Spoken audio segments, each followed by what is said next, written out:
Hi folks, and welcome back to the channel. Today I'm here with my Audi A3 and we've got an issue where the bonnet or the hood won't stay up because that bonnet strut has failed. So you're going to need a new strut. I'll show you where you can get one of those cheap in the video. I'll put that in the description. You're going to need a plank of wood about 1 metre long so you can secure the hood or bonnet up whilst you're doing the job. And you're going to need a small screwdriver. That's it folks. That's all you need, so let's get into it. So start by securing your bonnet with your plank of wood. Now, what I like to do is just put a corner in that little edge at the front of the grille and put the other notch up here under the bonnet. That way, it's nice and secure. So with the bonnet secured with that piece of wood, we now just have to get the strut off. So we come in with our screwdriver. You can see we've got that little bit of recess there.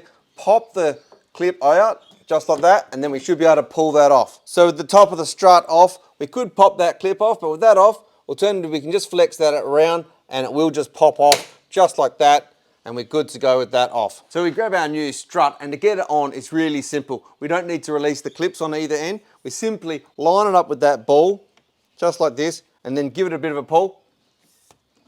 There you go, you heard that click on. And then same with the top.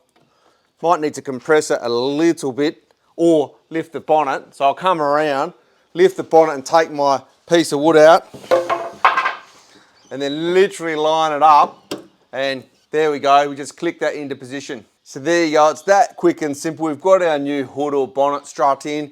It holds the bonnet up. Importantly, we can now release the bonnet up and that'll take itself all the way up, and importantly, it'll hold itself up when we're working on the engine of our vehicle. So if you've liked the video, give us a like, give us a share, and if you're interested in learning more about your Audi A3 in the future and general servicing and repairs, do subscribe to the channel. But also, we've got a range of other vehicles on the channel that you might be interested in as well. We've got over 70 videos on the Mercedes ML Class W164 chassis. We've got a load of videos on the Mazda 3, a number of videos on the early Ford Falcon. So there really is something for everyone on the channel. So as I say, subscribe to the channel. But until next time, have a good evening.